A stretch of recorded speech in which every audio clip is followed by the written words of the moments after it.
저희들 또 모여서 하나님 말씀 공부할 수 있도록 인도해 주심 감사드립니다.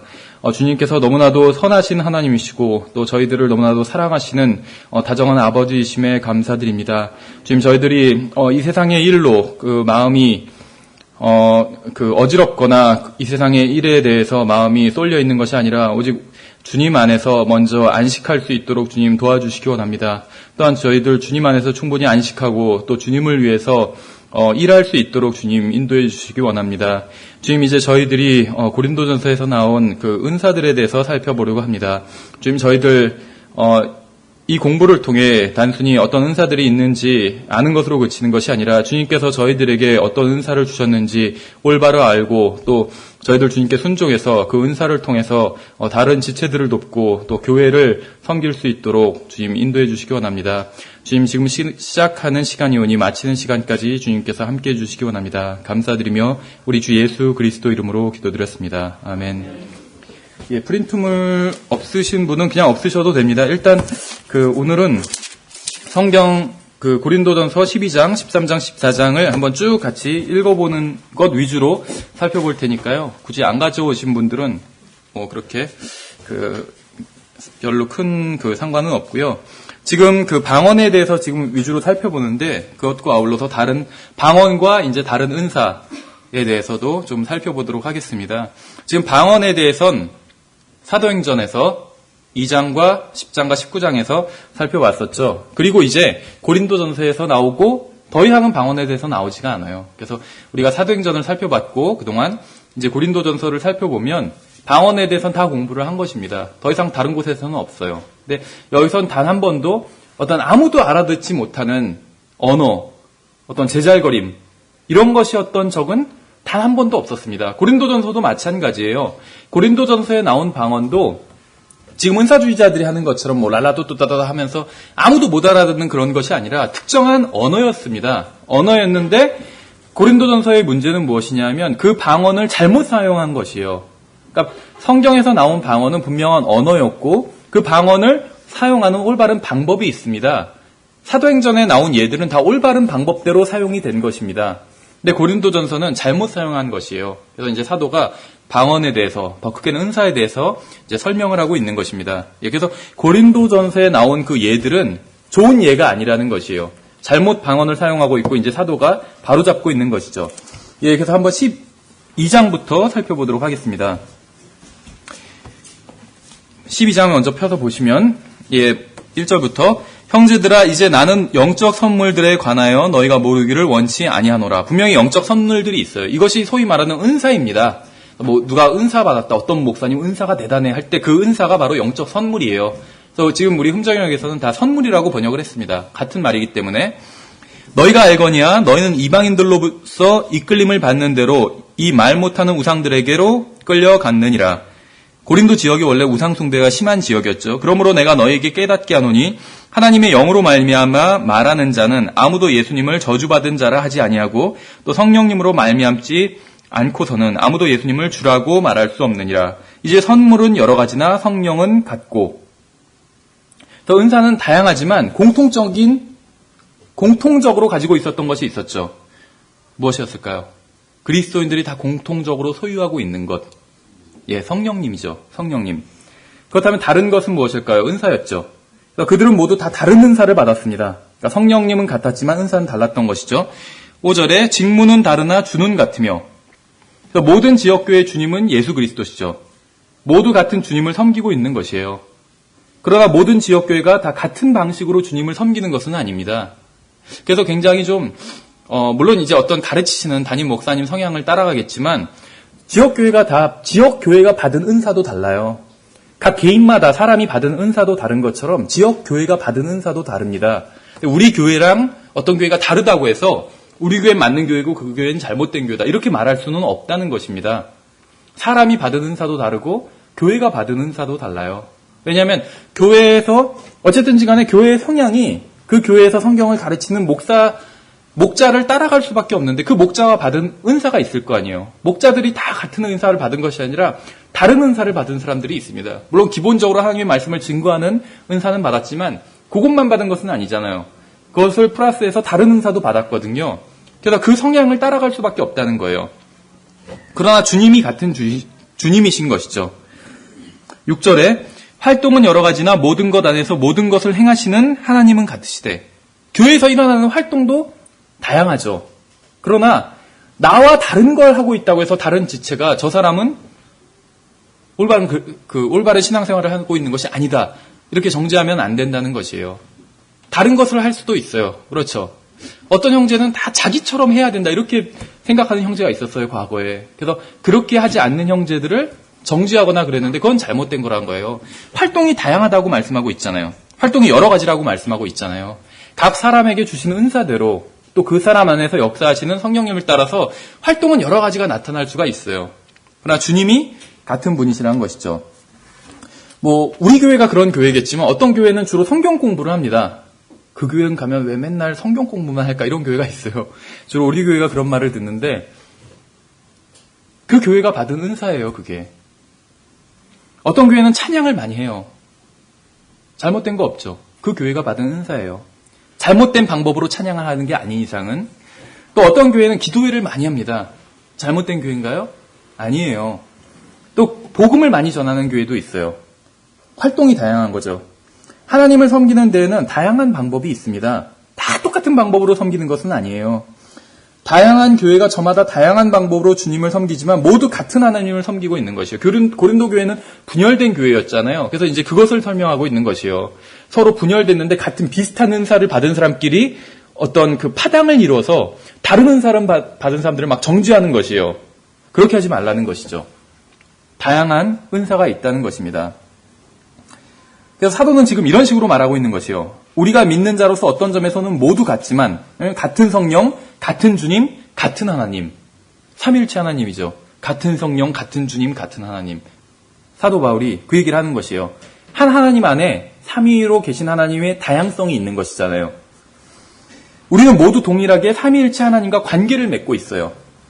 그러나 교회에서 주님을 섬기는 방식은 다르다는 것이죠. 그리고 우리도 서로 다르고 받은 은사도 달라요.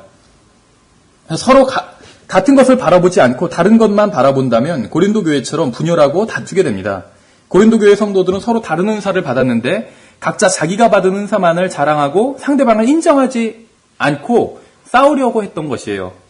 고린도전서의 내용은 이러한 다툼을 책망한 것으로 이제 가득 차 있습니다. 그래서 서로 다른 그리스도인들을 인정해라, 이런 얘기를 지금 하면서 12장에 서문을 열고 있는 것입니다. 계속해서 보시면 각 사람에게 성령의 나타나심을 주신 것은 그것으로 말미암아 모두가 유익을 얻게 하려 하심이라. 그래서 각 사람에게 다양한 은사를 주신 목적이 있는데 그게 바로 유익을 얻게 하려 함이라는 것이에요. 모든 사람이 유익을 얻게 하려는 것.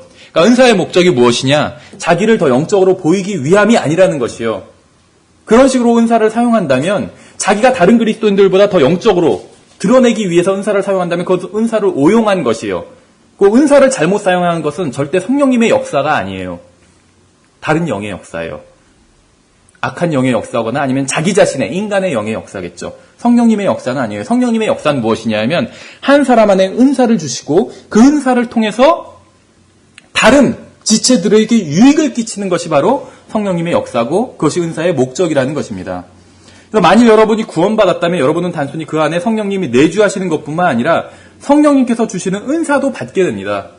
구원해 주시고 선물도 주신다는 것이에요. 그래서 은사는 교회의 유익, 다른 사람의 유익을 위한 것이에요. 제가 은사가 있더라도 여러분과 함께 있지 않으면 저의 은사는 여러분에게 유익을 줄 수 없어요. 또 여러분이 은사가 있어도 저와 함께 있지 않으면 저에게 유익을 주지 못해요. 또 은사가 있어도 여러분 자신을 위해서 쓴다면 다른 사람에게는 아무런 유익을 줄 수 없겠죠. 만일 여러분이 은사를 받았지만 이기적이라면, 구원은 받았지만 자아중심적이라면 여러분의 은사는 아무에게도 유익을 주지 못하고 제 기능을 하지 못하는 것이에요. 복음서에서는 예수님께서 손이 마른 한 사람을 고치는 장면이 나오죠. 손을 뻗어보라고 고치셨어요, 안식일에. 이 사람은 다른 신체가 정상이고 건강하다 할지라도 성경은 그 사람을 손이 마른 사람이라고 부르고 있어요. 성경은 이 사람이 다른 신체도 불편한지 그런 얘기는 하고 있지 않아요. 다리가 아무리 건강하고 심장이 아무리 튼튼해도 이 사람은 여전히 성경은 손이 마른 사람이라고 부르고 있어요. 그가 아무리 건강한 몸을 가졌다 할지라도 말라버린 손이 그의 다른 신체에 지극히 큰 영향을 미친다는 것이죠. 우리도 마찬가지예요. 우리 교회도. 은사가 어떤 은사가 중요한 게 있고 어떤 은사가 중요하지 않은 게 있고 이럴까요? 있어요. 더 중요한 은사가 있어요. 덜 중요한 은사도 있어요. 우리가 좀 이따 살펴볼 것입니다. 그런데 더 중요한 은사가 있고 덜 중요한 은사도 있지만 덜 중요한 은사가 없어도 된다 이런 말은 아니에요. 그건 이거나 똑같아요. 몸의 각 지체들이 다 있어야 되죠. 그럼 몸에서 어떤 지체가 더 중요하고 어떤 지체가 덜 중요한 그런 지체가 있을까요? 있어요. 예를 들어 볼게요. 심장과 손을 비교했을 때 심장이 더 중요해요? 손이 더 중요해요? 심장이 더 중요해요. 심장이 없으면 안 돼요. 손이 없어도 살 수는 있어요. 그러나 손이 없으면은 손 없는, 장애인을 비하하는 게 아니라 손 없는 사람이라고 불려요. 성경에서도 손이 마른 사람이라고 불렸잖아요. 심장이 더 중요해요. 손은 그거보다 덜 중요해요. 그건 있어요, 분명히. 그 차이는. 어떤 은사가 더 중요하고 어떤 은사가 덜 중요한 게 있어요. 교회에 다 모였는데 말씀을 선포하는 은사가 있는 사람이 아무도 없어요. 그래서 말씀 선포가 없어요. 은사를 받지 않은 사람이 대충 올라와서 성경 읽고 대충 그냥 쥐어 짜내가지고 선포를 해요. 그럼 어떻게 될까요? 그러니까 교회에서도 가장 중요한 은사는 있어요, 분명히. 그러나 그거보다 덜 중요한 은사는 없어도 된다. 이런 얘기는 절대 아니라는 것입니다. 다 있어야 돼요. 그래야지 다 제 기능을 할 수 있어요. 그렇죠. 왼손, 새끼손가락 하나가 없어도 사는데 전혀 지장 없을 수도 있어요. 그러나 새끼손가락 하나 없는 사람이라고 불릴 수가 있겠죠. 정상이 아니라는 거예요. 새끼손가락쯤은 그냥 없어도 괜찮아. 이렇게 생각할 수 없어요. 다 중요해요. 그렇죠. 그래서 일단은 은사가 더 중요하고 덜 중요한 건 있어요. 그러나 덜 중요한 건 없어도 된다. 이런 얘기는 절대로 아니에요. 다 있어야 돼요. 다 필요하다는 것이에요. 그래야지 온전한 사람이 돼요. 온전한 사람. 주님께서 원하시는 것은 우리가 온전한 사람으로 장성하시는 거라고 말씀하고 있잖아요. 온전한 사람이 되기 위해선 모든 은사가 다 있어야 된다는 거예요. 목적이 없는 은사는 없어요. 그래서 은사를 주신 것이거든요. 이거나 똑같아요. 어떤 사람은 30배 열매를 맺죠. 어떤 사람은 100배 열매를 맺어요. 100배 열매 맺은 게 더 낫겠죠. 그러나 30배 열매 맺은 것도 열매 맺은 거예요. 필요한 일이라는 것이죠. 그렇죠. 동전 하나로 10개를 남긴 사람도 있어요. 주님께 큰 칭찬을 들었죠. 5개를 남긴 사람도 그거보다 못하죠. 너는 왜 5개뿐이 못 남겼니? 이렇게 말씀하셨어요. 칭찬을 해주셨어요. 하나 남긴 사람도 칭찬해 주시는 거예요. 안 남기니까 문제지. 은사를 사용 안 한 거예요. 그건 문제인 거예요. 근데 하나를 남겨도 칭찬해 주신 거예요. 왜냐면 그 사람이 그게 받은 거기 때문에, 받은 그릇이기 때문에 칭찬해 주신 거예요. 기능을 한 거니까. 은사가 적을 수도 있고 많을 수도 있어요. 없을 수는 없어요. 근데 적어도 자기가 받은 은사를 활용을 해서 다른 지체들을 섬기고 주님을 섬긴다면 칭찬을 받는 거예요. 그게 그 사람이 받은 그릇이에요. 안 하는 것과는 다른 것이에요. 은사를 발휘 안 하는 것과는. 예. 8절에 어떤 사람에게는 성령을 통하여 지혜의 말씀을, 다른 사람에게는 같은 성령을 통하여 지식의 말씀을. 모든 사람이 지혜의 말씀을 받은 것은 아니에요. 그렇죠? 어떤 분은 참 신실하세요. 그런데 말씀하시는 거 보면 별로 이렇게 지혜가 있는 것 같지 않을 수도 있어요. 그렇죠? 또 모든 사람이 지식의 말씀을 받은 것도 아니에요. 참 신실하시고 사랑이 많고 하지만 지식은 별로 없는 분들도 있어요. 은사가 다르다는 것이요. 9절에 다른 사람에게는 같은 성령을 통하여 믿음을, 다른 사람에게는 같은 성령을 통하여 병 고치는 선물들을. 우리는 모두 믿음으로 구원을 받았습니다. 그러나 우리 중에는 믿음이 뛰어난 사람이 있어요. 성경을 알고 있는 지식은 비슷한데 믿음이 뛰어나요. 믿음은 언제 발휘가 되죠? 진가가 발휘가 되죠? 믿음을 발휘해야 될 상황이 오게 되잖아요. 그렇죠? 아주 안 좋은 상황에 처했을 때, 좋은 상황일 땐 다 믿을 수 있어요. 근데 안 좋은 상황에 처하게 됐을 때 믿음이 드러나게 되는 것이죠. 근데 어떤 분은 그런 상황도 하나님을 믿으면서 하나님만 바라보면서 잘 헤쳐가는 분이 있더라고요. 그 사람이랑 나랑 성경 지식은 비슷한 것 같은데 믿음의 은사가 있는 거예요, 그 사람은. 그렇죠? 그래서 우리 중에는 믿음이 뛰어난 사람이 있습니다. 모두가 절망하고 모든 사람이 낙심할 때도 여전히 큰 믿음을 가지고 있는 사람이 있어요. 어떠한 상황에서도 오직 하나님만을 바라보면서 마음에 평안을 유지하는 사람이 있어요. 믿음이 있으면 마음에 평안을 유지할 수가 있어요. 그렇죠? 궁극적으로 어떠한 우리의 상황, 우리가 처한 상황이 우리가 나중에 맞게 될 결과를 바꿀 수가 없어요. 어떠한 상황도, 어떠한 질병도, 어떠한 문제도 궁극적으로 우리가 맞이하게 될 결과를 바꿀 수가 없어요.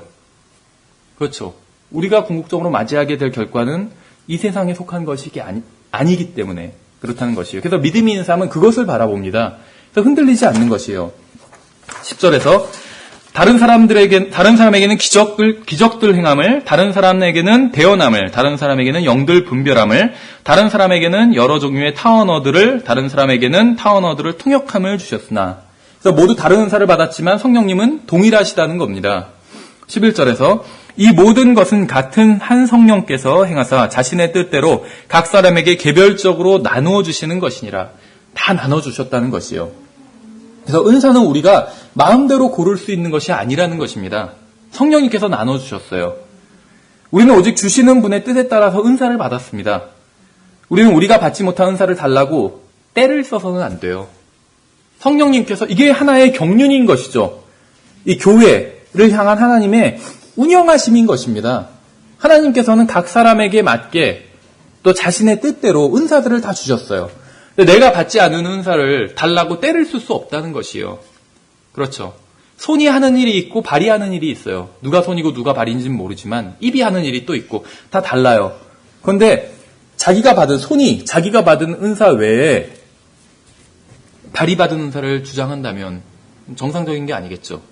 왜 가끔 세상에 이런 일인가요? 그런 프로그램 보면 물구나무 서서 이렇게 돌아다니시는 분들. 손은 손의 은사를 발휘해야 되는 손이 발의 은사를 발휘하는 거예요. 그 사람들은. 정상적인 게 아니죠. 그러니까 TV에 나오는 거예요. 그게 흥미를 끌 수 있을지는 몰라도 그리스도인의 좋은 본은 아니라고 생각해요. 저는 그건. 발로 걸어야죠. 왜 손으로 걸어요? 잘못된 것이에요. 뭔가가. 그래서 손이 발의 은사를 달라고 때를 쓸 수 없다는 것입니다. 근데 지금 은사주의자들이 방언을 달라고 때를 쓰는 거는 저도 때를 썼었어요. 과거에. 제가 구원받고 나서 참여하게 된 교회가 은사주의 교회였어요. 공교롭게도. 그래서 다 방언을 하는 거예요. 실제로 집회 중에 갑자기 주로 이제 찬양 집회 중에 갑자기 옆에서 쓰러지면서 떼굴떼굴 굴러요. 그럼 처음에는 이게 뭐지 당황을 했는데 옆에서 다 놔두라는 거예요. 지금 방언 터지고 있으니까. 외국인 교회였는데 그러더라고요. 방언 터지고 있으니까 놔두라고. 그래서 형제도 빨리 방언을 달라고 간구하라고. 막 때를 썼어요. 1시간, 2시간 동안 방언을 주십시오, 이 기도만 하는 거예요. 때 쓰는 거. 그러신 적 없으세요? 어렸을 때 아버지한테 어머니한테 때 쓴 적이 있어요. 장난감 사달라고 2시간 며칠을 때를 쓰면 사주시잖아요. 그것처럼 그렇게 때 쓰는 거예요. 하나님께 달라고. 그래서 은사주의자들이 방언을 받는 그 방법 자체가 굉장히 비성경적이라는 것입니다. 은사는 성령님께서 각 사람에게 나눠주시는 것이에요. 때 쓴다고 더 주시고 그래 얘다 이거 먹고 떨어져라 이런 게 아니라는 거예요. 그 사람의 목적이 있어요. 그 목적에 맞게 주신 거라는 겁니다. 예. 그래서 우리는 그저 성령님의 뜻대로 주신 은사를 활용해서 교회를 섬겨야지 자기한테 그 은사가 없는데 계속 달라고 때 쓰는 것. 자기한테 있는 은사가 무엇인지 알아보는 것은 중요해요. 그래서 그 은사를 발휘해서 주님을 섬겨야 되니까 교회를 섬기고 다른 지체들을 섬겨야 돼요. 근데 없는 은사를 달라고 떼쓰는 거는 그건 하나님의 뜻을 거스리는 거예요. 그렇죠. 하나님은 아주 좋은 아버지예요. 성경에선 제자들에게 너희가 악하다 할지라도 자녀들에게 좋은 것을 줄 줄 알거든. 하물며 하늘에 계신 아버지께서 왜 더 좋은 것을 주시지 않겠냐고 그렇게 말씀하셨잖아요. 악한 사람도 자기 자신에게는 좋은 것을 줘요. 하늘에 계신 우리 아버지는 우리가 아는 것보다 우리 자신을 더 많이 알고 계십니다. 당연히 좋은 것을 주세요. 그리고 또 교회를 위해서 가장 필요한 것을 주세요. 그런데 다른 걸 달라고 떼쓰는 거예요. 잘못된 것이죠. 12절에 몸은 하나이며 많은 지체를 가지고 있고 그 한 몸에 모든 지체가 많아도 한 몸인 것 같이 그리스도도 그러하시니라. 바울은 지금 우리 몸을 예로 들어서 그리스도의 몸을 설명하고 있는 것입니다. 가장 알기 쉬운 것이죠. 싸우지 말라는 것이요. 손이 발과 다르다고 싸우지 말라는 것이죠. 지금은 고린도 교회는 계속 싸우는 교회였어요. 그 문제 가지고. 그래서 너무 답답하니까 사도 바울이 이제 몸을 가지고 설명하고 있는 것이에요.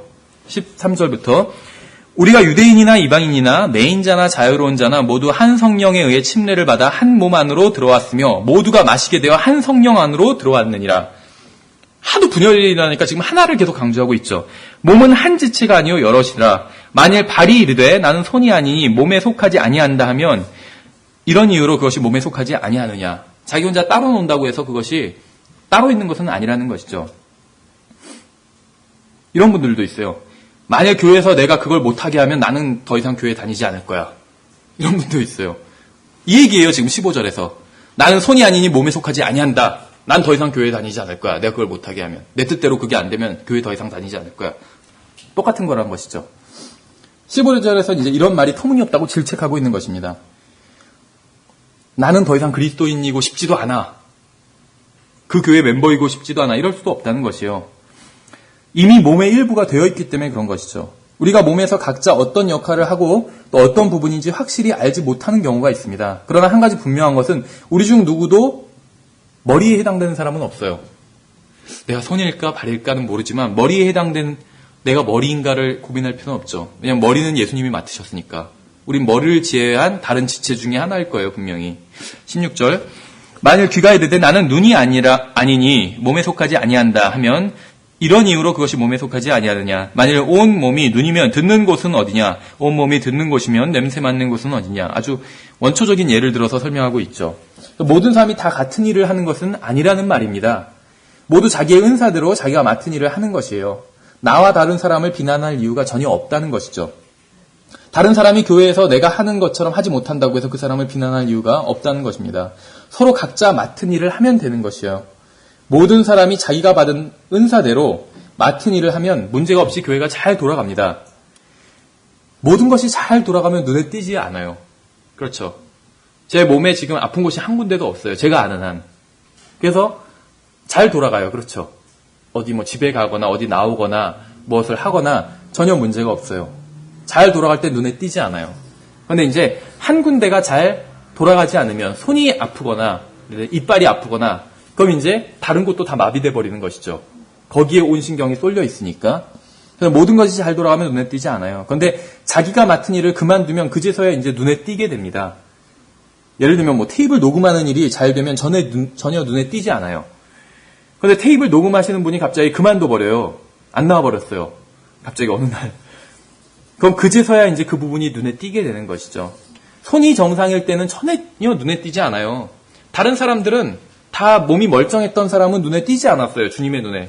근데 손이 마른 사람이 눈에 띄었던 것이죠. 기능이 안 들어.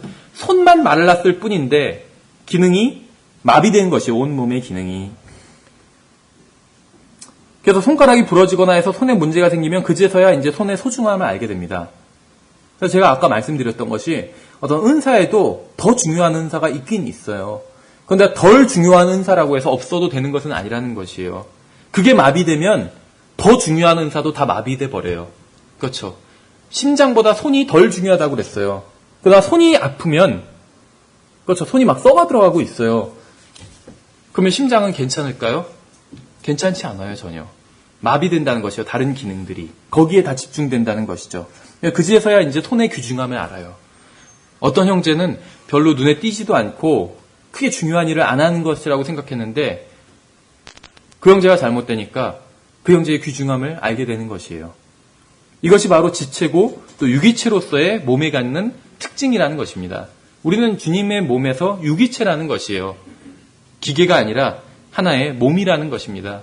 다른 부분이 잘못되면 전체가 다 문제가 생긴다는 것이에요. 18절에 그러나 이제 하나님께서 친히 기뻐하시는 대로 지체들을 곧 그것들 각각을 몸 안에 두셨느니라. 만일 그것들이 다 한 지체라면 몸은 어디 있느냐. 그러나 이제 그것들이 많은 지체이나 그럼에도 오직 한 몸이라. 눈이 손에게 이르기를 나는 내가 필요 없다 하지 못하며 또 머리가 발에게 이르기를 나는 내가 필요 없다 하지 못하리라. 아니라 더 약하게 보이는 몸의 그 지체들이 더욱더 필요하고 또한 우리가 덜 귀한 것으로 여기는 몸의 그 지체들 곧 이것들에게 우리가 귀한 것을 더 풍성히 주며 우리의 아름답지 못한 부분들은 아름다운 것을 더 풍성히 얻나니. 모든 지체가 다 중요합니다. 그래서 교회 지체들 중에 중요하지 않은 지체는 아무것도 없다는 것이요. 다 중요합니다. 모두가 다 소중해요. 교회에서는 모두가 모두를 서로가 다 필요를 합니다. 목사님만 있다고 교회가 되는 것은 아니에요. 영적으로 장성한 사람도 있어야 되고 영적으로 어린 사람도 있어야 돼요. 우리는 어떤 면에 있어서 모두 섬기는 자고 모두 사역자입니다. 진정한 교회는 모두가 다 사역자예요. 사역자라는 거는 미니스터란 말이죠. 를 사역자라고 지금 한 거거든요. 우리나라 말로는 미니스터, 섬기는 자란 말이죠. 서로가 섬기는 자라는 것이에요. 서로가 섬기는 자예요. 서로가. 목사님만 사역자가 아니에요. 우리 모두 사역자예요. 서로가 서로를 섬겨야 돼요. 우리 모두 서로를 섬기는 사역을 해야 된다는 것이에요. 우리의 사역 중 하나라도 비면 우리는 절름발이나 손 마른 자로 드러나게 될 것입니다. 목사님이 아무리 설교를 잘해도, 목사님이 아무리 성경을 잘 가르쳐도 성도들이 서로 섬기지 않는다면 똑같은 거예요. 심장도 건강하고 다리도 건강해요. 그러나 손이 말라있는 것과 마찬가지예요. 성도들이 섬기지 않는다면 서로가 서로를. 절름발이라는 것이죠. 절름발인데 아주 건강한 사람이야. 한번 만나봐 하면 싫을 수도 있겠죠. 장애인을 비하하는 게 아니라 예를 들자면 그렇다는 것이에요. 온몸이 다 성한 것이 더 좋은 것이겠죠. 24절에 우리의 아름다운 부분들은 부족한 것이 없느니라. 오직 하나님께서 몸을 다 같이 고르게 하사 부족한 그 부분에게 더욱 귀한 것을 풍성히 주셨으니 이것은 몸 안에 분쟁이 없게 하고 오직 지체들이 서로 같은 보살핌을 받게 하려 하심이라. 그래서 은사의 목적은 서로 보살피는 것입니다. 자기를 위해서 은사를 사용하는 것이 아니라 다른 지체를 위해서 사용하는 것이에요. 그래서 여러분은 다른 지체를 위해서 은사를 지금 사용하고 있습니까? 다른 지체를 위해서? 문제는 간단합니다. 여러분이 보살핌을 받고 싶은 것처럼 다른 지체를 보살피면 돼요. 다른 지체들에게 사랑을 받고 싶으세요? 우리 교회는 좀 사랑이 없는 것 같아. 그럼 다른 지체를 사랑하시면 돼요. 그렇죠? 간단한 문제예요. 우리 교회에는 사랑이 없는 것 같아. 그런 얘기를 하시는 분도 근데 우리 교회 지체예요. 그러면은 사랑이 있는 것 같아로 바꿀 수 있는 방법이 있어요. 보시면 그 말을 한 그분이 사랑을 실천하시면 돼요. 그럼 이제 사랑이 있잖아요. 조금이라도. 그렇죠. 이건 약간 다른 얘기인데, 요즘 이제 다시 막 사형 제도를 막 지지하고 이런 이제 의견들이 나오고 있어요. 흉악한 범죄가 또 어린 아이들을 상대로 흉악한 범죄가 일어나다 보니까 사형 제도를 다시 부활해야 된다. 우리나라는 지금 법전에는 사형 제도가 있어요. 명문화돼 있어요. 그런데 이걸 실행을 안 하고 있어요. 그러니까 어떤 사람이 사형 선고를 받으면 6개월 내에 집행을 해야 됩니다. 그것이 법으로 정해져 있어요. 근데 그걸 어기고 있는 것이에요. 그러니까 법무부에서 국가 전체가 불법을 저지르고 있는 것이에요. 근데 어쨌거나 실제로 사형 집행을 10년간 안 하면은 실질적인 면에 있어서는 이제 사형제 폐지국에 분류가 됩니다. 그러니까 우리나라도 폐지국으로 분류를 할 수가 있어요. 실제로 10년 동안 집행을 안 했기 때문에. 그래서 이제 다시 집행을 하자.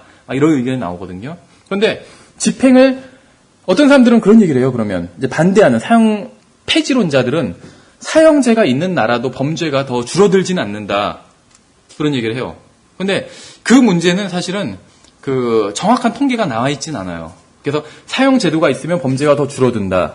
사형제도가 없어야지 범죄가 더 줄어든다. 이런 통계는 아직 정확한 것이 나와 있는 것이 없어요. 그래서 서로 막 말들만 많고 그것을 아마 정확히 통계를 내고 이렇게 조사하기가 좀 힘든가 봐요. 말만 많은데, 그래서 제가 가만히 생각해 보니까는 사형 제도가 없는 것보단 있는 게 더 범죄를 줄여요, 확실히. 그건 장담할 수가 있어요. 왜 그러냐면, 어떻게 보면 말장난일 수도 있겠지만, 간단히 생각을 해보면, 요번에도 무슨 어떤 어린아이를 무슨 성폭행을 하고, 그래서 지금 징역 12년을 받았다. 그런 사람이 있었죠. 그런데 그 사람이 원래도 동일한 전과가 있었어요. 제가 잘 기억은 안 나는데 징역 3년을 살고 나왔던 사람이에요. 근데 그 사람을 징역 3년이면요. 굉장히 그냥 간단한 무슨 성추행이나 이렇게 해서 징역 3년 안 받아요. 절대로 우리나라에서. 분명히 어떤 엄청난 강간 이상을 저질렀어요. 그래서 3년을 받은 거거든요. 그런데 그 사람이 그 강간을 하고 했을 때 징역 3년이 아니라 만약에 사형을 시켰다면 어땠을까요? 그러면은 지금 이 범죄 어린 9살짜리 나영인가요? 그 아이는 피해자가 되지 않았겠죠. 범죄가 그럼 줄어들었을 거 아니에요, 한 건이. 근데 그 사람은 전과 1범이 아니었거든요. 전과가 여러 건 있었어요. 여러 건이 있었는데 대부분 다 비슷한 동종의 전과였어요. 성경에서는 강간을 하면 구약 성경에선 사형이에요. 돌로 쳐 죽이라고 그래요. 사형이에요. 왜냐하면 이런 일이 일어날까봐. 그렇죠. 그러니까 성경만큼 피해자를 생각해주고 사람의 인권을 생각해주는 그런 법전이 없어요. 그렇죠. 가장 중요한 건 피해자의 인권이겠죠. 그 나영이, 걔의 인권이, 그 어린 아이의 인권이 가장 중요한 거 아니에요? 인권을 생각한다고 하면서 오히려 그런 아이에게 더 피해가 가게 법이 만들어진 거예요. 근데 성경 말씀에 그냥 순종해서 강간을 하면 사형이다 이렇게 한다면 그런 피해자가 생기지 않겠죠. 범죄율은 줄어들어요, 확실히. 절대 늘어날 수가 없어요. 생각해보니까 그렇더라고요. 비슷한 논리예요. 우리 교회 사랑이 없어. 자기도 교회 지체잖아요. 그렇죠? 자기가 지체가 아니면 그 교회엔 사랑이 없어. 그렇게 얘기해야 돼요. 그렇죠? 저 교회는 사랑이 없어.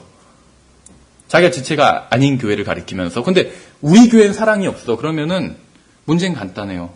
그러니까 해결 방법이 간단하다는 거예요. 자기부터 시작하면 돼요. 그렇죠? 사랑을 실천하고 다른 성도들을 섬기면 돼요. 그러면 사랑이 있어 이렇게 얘기할 수 있잖아요.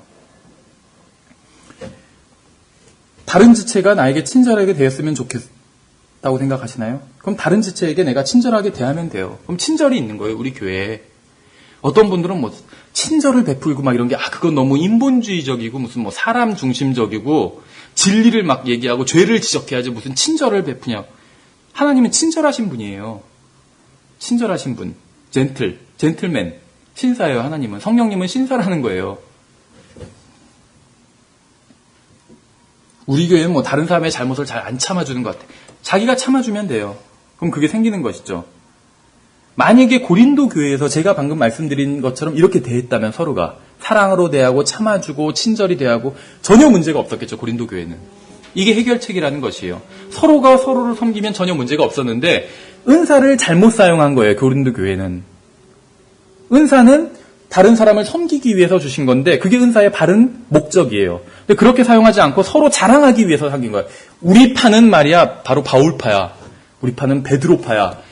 바울 베드로 우리 파는 그리스도파야. 막 이러면서 자랑한 거예요. 자기네 그 파벌을 섬기지 않고.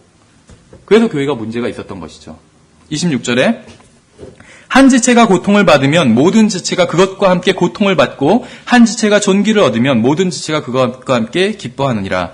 이제 너희는 그리스도의 몸이요 개별적으로 지체니라. 만약 우리 중 하나가 누군가에게 복음을 전해서 그가 구원받았다면 우리 모두 기뻐하겠죠. 어떤 분이 나와서 간증할 때 있잖아요. 자기가 직장에서 어떤 분은 오랫동안 기도했는데 정말 좋은 상황이 와가지고 복음을 전할 수 있는 좋은 상황이 와서 복음을 전했더니 그분이 받아들였다. 간증하면 다 기뻐할 거 아니에요. 그렇죠? 그 간증한 사람, 복음 전하는 사람만 영광이 있는 게 아니에요. 우리가 한 지체로서 다 기쁨이 있다는 것입니다. 그렇죠? 근데 이런 예가 요즘은 잘 안 통해요. 요즘 잘 통할 수 있는 예는 이런 것 같아요. 가족 중에 한 명이 로또에 당첨됐어요. 다 좋아하겠죠. 그거나 똑같다는 거예요. 가족이니까 옆집 아저씨가 로또에 당첨됐어요. 아무 상관없잖아요. 우리 가족이 아니니까. 한 지체가 아니에요. 우리 가족이 로또에 당첨되면 기쁜 거잖아요. 다 같이 잘 되니까. 그렇죠? 그래서 왜 그러잖아요. 로또에 당첨되고 나서 그 가족이 갑자기 그냥 사라져버렸대요. 친척들도 어디 갔는지 모르고 그냥 사라져버린 그런 가족들이 꽤 있다고 하더라고요. 예. 어쨌든 한 지체가 영광을 받으면 다 같이 영광을 받는 것이죠. 누가 복음을 전했냐, 누가 뭐 로또를 긁었냐, 그게 중요하지 않아요. 다 같이 기뻐하는 것이요. 잘 되면. 그 어떻게 보면 복음을 전하는 거 가지고 막 서로 경쟁하는 사람들이 있는데 그것처럼 어리석은 일이 없어요. 그리스도인은 서로 경쟁하지 않거든요. 경쟁하지 않아요. 한 지체니까. 그렇죠. 경쟁하는 것은 잘못된 영이에요. 모르겠어요. 어떻게 뭐 보일진 모르지만, 킹제임스 성경이 지금 한글로 여러 종류로, 한글 성경도 킹제임스 성경에서 번역된 게 여러 종류로 나왔죠. 서로 약간 경쟁하는 면이 있더라고요. 다른 성경을 혹평하고. 사실에 근거한 평가는 괜찮아요. 근데 혹평하고, 그렇죠. 우리 성경은 킹제임스 성경에 똑같은 킹제임스 성경에서 번역을 했어요. 근데도 우리 성경은 하나님께서 주신 성경이고 저 성경은 마귀의 성경이라고 이렇게 부르는 분들도 있어요. 혹평하는 거예요. 다른 성경을. 경쟁하고. 그것은 하나님께로부터 온 영이 아니에요. 하나님은 경쟁하는 영을 그리스도인들에게 부어주시지 않았어요. 왜냐하면 한 몸이니까. 그렇죠. 왼손이랑 막 오른손은 서로 싸우지 않죠. 서로 경쟁하지 않죠. 어떤 손이 뭘 더 빨리 하나 막 경쟁하지 않아요. 지체니까. 왼발과 오른발이 서로 자기가 더 빠르다고 막 자랑하지 않겠죠. 같이 한 지체니까 같이 해야 돼요. 경쟁할 수 없어요. 어리석은 거예요. 왼발과 오른발이 서로 경쟁해야 효율적인 게 아니라 두 발이 서로 협력해야 효율적인 거예요. 그렇죠. 그래서 우리는 영적인 일을 두고 경쟁하지 않습니다. 왜냐하면 우리는 모두 다 한 몸에 속한 지체들이기 때문에 그래요. 과거에 있었던 교회에서는 경쟁을 또 했었어요. 형제들끼리. 그래서 목사님이 이제 담임 목사님이 있었는데 담임 목사님이 약간 좀 키우는 그런 형제들이 있었어요. 그 형제들끼리 막 또 경쟁을 해요. 예를 들면 막 부목사 자리를 두고 경쟁을 하는 거예요. 그건 성령님으로부터 나온 영이 아니에요. 은사가 있어야지 뭐 부목사든 목사든 될 수 있는 거 아니에요? 근데 은사가 있다면 예를 들면 우리 교회에서 부목사가 안 돼도 하나님의 일을 할 수 있어요. 경쟁할 필요가 없다는 거예요. 은사가 있으면 하나님께서는 그 은사를 발휘할 수 있는 길도 열어주신다는 거예요. 그렇죠. 그러니까 과거에는 내가 좀 하나님께 어떻게 쓰임받았으면 좋겠다. 어떤 형제가 어떤 자리에서 쓰임받고 있으면 저 자리에 저 형제 아니라 내가 쓰임받으면 더 적당하지 않을까 막 이런 생각을 했던 적이 있었어요. 과거의 교회에 있을 때, 다른 교회에 있을 때. 근데 그게 아니더라고요. 항상 어떤 일이 닥치면 결과적으로 내가 준비가 안 돼 있어서 그 일을 수행이 잘 안 되는 거예요. 그러니까 나만 준비돼 있으면 쓰임받을 수 있어요. 준비돼 있고 내가 내 자신을 내어드리면 쓰임받을 수가 있어요. 그러니까 다른 사람을 몰아내고 이럴 필요도 없어요. 하나님께서 쓰신다는 거예요. 또 다른 상황이 갑자기 만들어질 수도 있어요. 하나님께서 쓰시기 위해서. 경쟁할 필요가 없다는 것입니다. 우리는 모두 다 한 몸에 속한 지체들이기 때문에 그렇다는 것이죠. 신기하지 않아요? 눈이 나빠지면 한쪽, 두 쪽 눈이 대부분 비슷해요. 시력이. 근데 한쪽 눈이 나빠지면 어떻게 되는지 아세요? 나빠진 눈이 다시 좋아지지 않아요. 좋은 눈이 나쁜 눈을 따라가요. 교회에서 막 경쟁하고 육신적인 일들이 생기면 육신적인 상태로 다 내려가게 돼요. 전체가 다 수준이 높아지지 않는다는 것이에요. 그게 몸의 속성이에요. 왜냐하면 한 몸에 속한 지체이기 때문에 다 똑같아진다는 것입니다. 그래서 우리는 한 몸에 속한 지체이기 때문에 경쟁하는 것이 아니라 조화를 이루어야 된다는 것이죠. 27절에 이제 너희는 그리스도의 몸이요 개별적으로 지체니라. 하나님께서 교회 안에 몇을 세우셨으니 첫째는 사도들이요, 둘째는 대언자들이요, 셋째는 교사들이요, 그 다음은 기적들이요, 그 다음은 병 고치는 선물들과 돕는 것들과 다스리는 것들과 여러 가지 타 언어들이니라. 모두 사도이겠느냐, 모두 대언자이겠느냐, 모두 교사이겠느냐, 모두 기적을 행하는 자이겠느냐, 모두 병 고치는 선물들을 가졌겠느냐, 모두 타 언어들로 말하겠느냐, 모두 통역하겠느냐. 모두 사도가 아니죠. 또 모두 대언자인가요? 아니죠. 모두 교사인가요? 아니죠. 모두 기적을 행하나요? 아니죠. 모두 병 고치는 은사를 가졌나요? 아니죠. 모두 방언을 하나요? 예라는 대답한 사람이 있어요. 무슨 말인지 아시겠어요? 어떤 그리스도인들이 모여있는데 거기서 질문을 해요. 이렇게. 모두 사도입니까? 아니요. 사도가 아니잖아요. 모두 대언자인가요? 아니요. 모두 교사인가요? 아니요. 모두 기적을 행하나요? 아니요. 왜냐면 행할 수 없잖아요. 그러니까 아니라고 그래요. 모두 병 고치는 은사가 있나요? 아니요. 그래요. 병 누가 고칠 수 있어요. 은사주의자들 중에서도 병 고칠 수 있는 사람은 없어요. 다 아니라고 그래요. 그런데 유독 방언에 가서는 모두 방언을 하나요? 그럼 네! 그렇게 대답하는 사람들이 있다는 거예요. 모두 방언을 해야 돼요. 그렇게 대답하는 사람이 있다는 거예요. 성경에서는 모두 사도가 아니고 모두 교사가 아니고 모두 병을 고치지 못하는 것처럼 모두 방언을 해야 되는 것도 아니라고 말씀하고 있는 거예요. 여기서는. 그렇죠.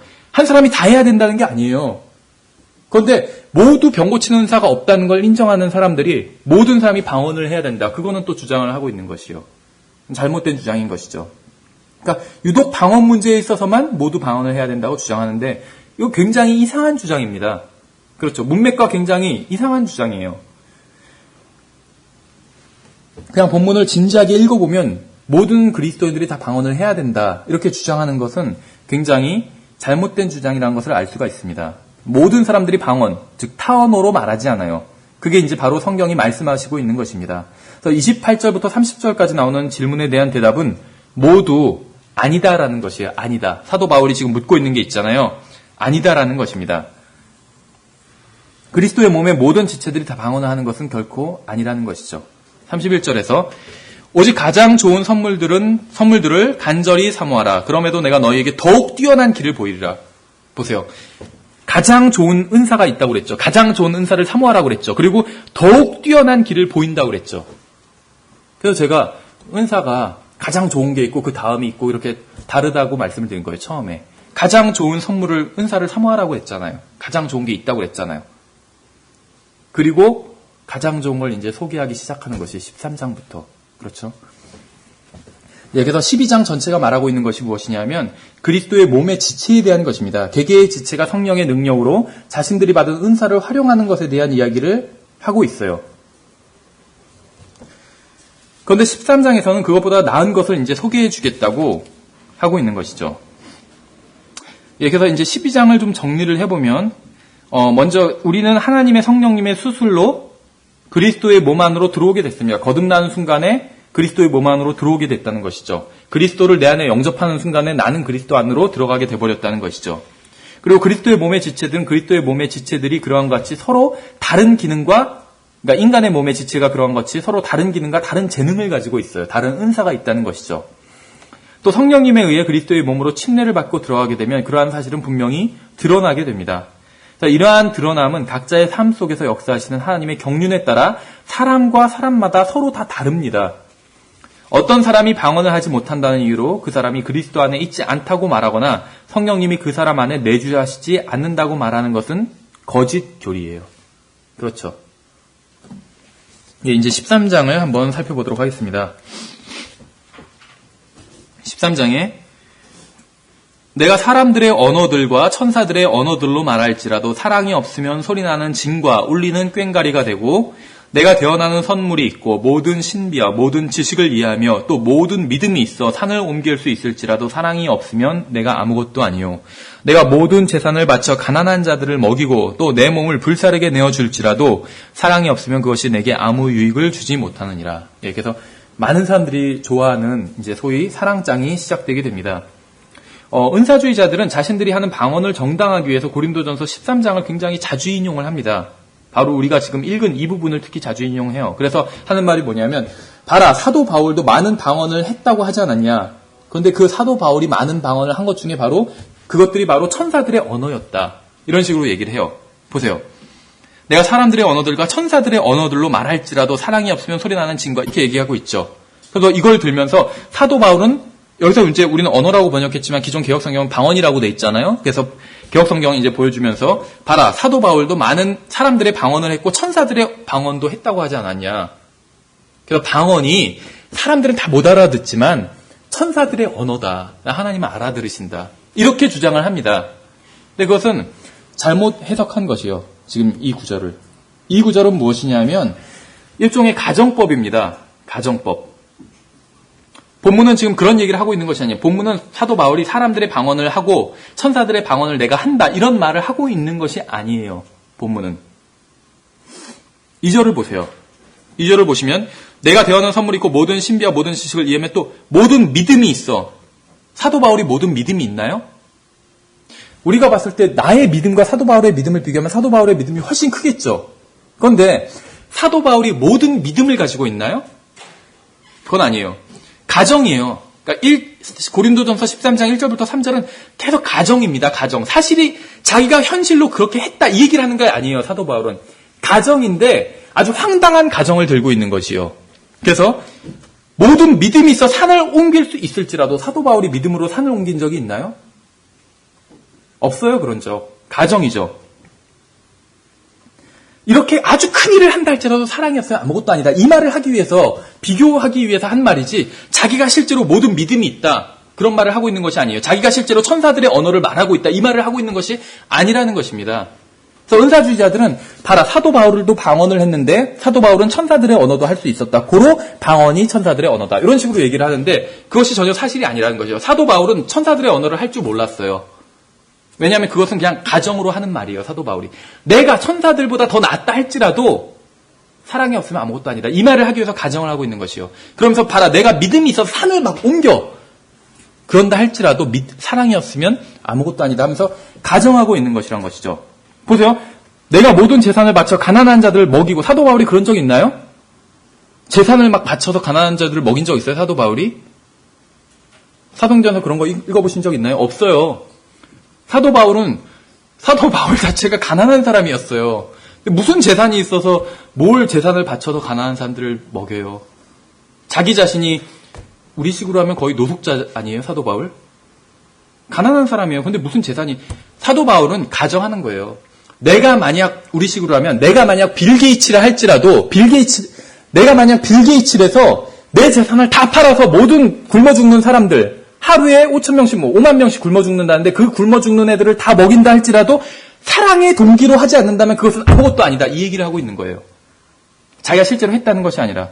왜 이것이 실제가 아니라 가정이라냐면 다음을 보면 또 더 확실해요. 또 내 몸을 불사르게 내어줄지라도, 사도 바울이 불타 죽었나요? 불사르게 내어줬나요? 자기 몸을? 그런 적이 없어요. 가정이에요. 그래서 내가 천사들의 말을 할지라도, 가정. 내가 모든 지식, 사도 바울이 모든 지식이 있고 모든 신비를 이해하고 있나요? 2절에서? 아니에요. 사도 바울이 모든 걸 알고 있나요? 아니에요. 어떻게 보면 1절부터 3절까지의 이 묘사는 사도 바울이 아니라, 어떻게 보면 이 묘사가 딱 들어맞는 분이 한 분 계세요. 예수 그리스도예요. 모든 지식과 모든 신비를 알고 계시죠, 예수 그리스도는. 그게 있으신데 사랑의 동기가 없이 그냥 오시진 않았죠. 그게 다 있고 사랑의 동기로 또 오셨어요. 예수 그리스도에 대한 설명이 어떻게 보면, 예수 그리스도께서는 산을 옮길 수 있는 믿음이 있으셨죠. 나중에 재림하실 때 산이 옮겨질 거잖아요. 천년왕국 때 산들이 다 골짜기가 낮아지고 평평하게 돼요. 산 골짜기 이런 데는 사람이 살기 좋은 곳이 아니에요. 관광당인이기 좋을진 몰라도 살기는 좋은 곳이 아니에요. 다 평평하게 되는 것이 나중에 천년왕국 때는. 그래서 사람이 살기에 최상의 상태가 다시 회복되게 되거든요, 천년왕국 때는. 예수 그리스도는 그렇게 하실 수 있는 믿음이 있어요. 예수 그리스도에 대한 이야기예요.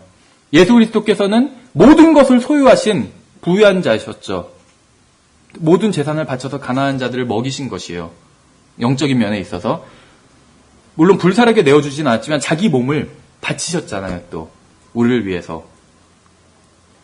이게 꼭 예수 그리스도에 대한 설명이다, 이런 얘기를 하는 것은 아니고, 말하자면 그렇게 우리가 생각할 수 있지 않을까 하는데, 확실한 것은 사도 바울의 대한 묘사는 아니에요. 이것은. 그냥 사도 바울은 만약에 이렇다면 하고 가정하고 있는 것일 뿐이라는 것입니다. 그래서 사도 바울에 대한 것은 아니라는 것이죠. 사도 바울은 이 말을 제가 다른 말로 바꾸면 이런 식으로 말하는 거예요. 만약 내가 예수 그리스도께서 하신 모든 일을 하고 또 그보다 더한 일을 한다 할지라도, 주님께서 이 세상에 오셔서 하신 일보다 더한 일을 한다 할지라도 사랑이 없으면 그것은 아무 유익이 없다. 이런 말을 하고 있는 거예요, 지금. 사랑이 없으면. 예수님은 그 모든 일을 하시고도 사랑이 있었죠, 동기가. 하나님이 세상을 이처럼 사랑하사. 이게 동기였어요. 그래서 가치가 있는 것이에요, 그 일이. 그래서 어떤 은사를 우리가 발휘한다 할지라도 사랑이 없으면 그것은 아무것도 아니라는 것입니다. 그래서 모든 것을 사랑 안에서 해야 되는 것이요. 다른 사람의 죄를 지적하는 것도 사랑 안에서 해야 되는 것이요. 지난번에 말씀드렸던 것처럼 어떤 분은 다른 사람 죄를 지적하는 것은 어떤 책망하는 게 있고, 책망할 땐 책망하고, 사랑할 땐 사랑하고, 온유할 땐 온유하고 한 것이지, 왜 자꾸 온유와 사랑을 강조하냐. 이렇게 해서 논쟁했던 분이 있었다니까요. 책망할 땐 책망할 땐 온유하면 안 된다. 그냥 죄를 막 싸잡아서 책망해야 된다. 그렇지 않아요. 온유와 사랑 가운데서 책망할 수 있어요. 예전에 신문기사에서 읽은 건데, 그 어떤 여선생이 그 어떤 학생을 책망을 했어요. 그래서 학생을 때렸는데, 그 학생이 그 여선생을 또 폭행을 했어요. 그래서 신문에 이제 사회 문제다 이렇게 드러났었는데, 막 제가 그 인터넷에서 그 기사를 본 것 같은데, 네티즌들은 의견이 막 그 왈가왈부했었어요. 어떤 사람들은 여선생이 아무리 그래도 여선생 그 선생님을 때린 것은 잘못했다. 물론 맞아요, 그건. 아무리 선생님이 잘못해서 학생이 선생님을 때린 건 잘못했어요. 근데 또 다른 편에선, 아니, 학생도 사람인데 선생님이, 그 여선생님이 굉장히 심하게 모욕을 주면서 때렸어요. 뺨을 때리든지 굉장히 심하게 때렸어요. 예전에 제가 학교 다닐 때도 막 그 선생님이 볼펜으로 정수리를 찍는 선생님도 있었어요. 학생의 정수리를. 피가 난 막 그런 선생님도 있었어요. 그럼 그 선생님이 징계를 한 건 맞죠. 책망한 건 맞아요. 그 학생이 부주의했고 수업 시간에 떠들었기 때문에 볼펜으로 머리를 찍었어요. 그런데 사랑을 갖고 한 것은 아니죠. 책망은 책망이지만 사랑 없이 책망할 수 있어요. 책망은 책망이지만 온유하지 않게 책망할 수도 있다는 것이죠. 자기 자녀 같으면 그렇게 했을까요? 자녀가 좀 부주의하게 막 하고 떠들고 공부하다가 그러면 볼펜으로 머리를 찍었을까요? 그렇게는 안 했겠죠. 엄중한 말로 경고하고 혼은 내겠지만 사랑 가운데 했겠죠. 온유함 가운데 볼펜으로 머리를 찍는다든지 그렇게는 안 하겠죠. 그래서 책망을 해도 사랑과 온유 가운데 할 수 있다는 것입니다. 사랑과 온유는 그리스도인들이 항상 가지고 있어야 되는 것이에요. 책망할 땐 내려놔야 되는 것이 아니라. 그래서 그 사랑이 없으면 소용이 없다는 것이에요. 아무리 책망하고 뭐 무슨 대단한 일을 해도 무슨 진리를 막 말하고 선포한다 할지라도 사랑이 없으면 아무것도 아니다. 그 얘기를 하고 있는 것입니다. 우리가 아무리 위대한 사역을 한다 할지라도 사랑이 없으면 그것은 전혀 아무것도 하지 않은 것과 정확히 동일하다는 것이요. 사도 바울이 하고 있는 말이. 이 말은 어떻게 보면 저도 사실은 굉장히 많이 생각을 하게 되더라고요. 이걸 이제 준비를 하면서. 특히 킹제임스 성경을 믿는 사람들 중엔 우리나라에서 그런 분들이 많아요. 근데 이 제임스 낙스 목사님의 설교를 들어보니까 이 강의를 저도 이제 듣고 준비를 하는 거거든요. 근데 미국에도 많더라고요. 킹제임스 성경을 믿는 분들 중에 사랑 없이 책망하는 분들이 굉장히 많아요. 미국에도. 우리나라에도 굉장히 많거든요. 그래서 간증을 잃었어요. 저 사람들이 하는 말은 옳지만 전혀 사랑이 없다, 저기에는. 그래서 저 교회, 저쪽 집단에는 속할 수가 없다. 너무 사랑이 없어서. 이런 비판을 하는 사람들이 있어요. 킹제임스 성경을 믿는 사람들을 향해서. 어느 정도는 그 비판이 맞는 부분이 있어요. 그럼 또 이제 킹제임스 성경을 믿는 사람은 진리를 그래도 믿어야지. 아무리 우리가 뭐 부족한 게 있더라도 진리를 믿어야지. 이런 식으로 얘기하는데 그 말도 맞겠죠. 그렇지만 사랑이 없으면은 오지 않아요. 사랑이 없으면. 그렇죠. 우리가 하나님께 간 거는 하나님께서 먼저 우리를 사랑하셨기 때문이에요. 하나님께서 자신의 사랑을 우리에게 보여주셨기 때문에 우리가 안심하고 갈 수 있었어요. 그렇죠. 하나님께서 전능하시기 때문에 우리가 하나님께 간 게 아니에요. 전능하시지만 사랑이 없을 수도 있어요. 전능하시지만 사랑이 전혀 없을 수도 있어요.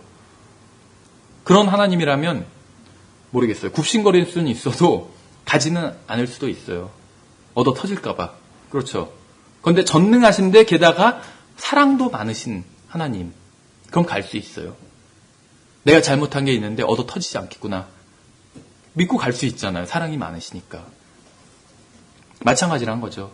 우리가 진리를 증거할 때 사랑이 없다면 오지 않아요. 우리에게. 저긴 가봤자 뭐 지적하고 막 그런 것만 하겠지 하고. 사랑이 있어야 된다는 것이죠. 아무리 위대한 일을 한다 할지라도 사랑이 없다면 아무것도 안 한 것과 똑같아요. 하나님 앞에선. 하나님께서는 어떤 일의 양을 보시는 게 아니에요.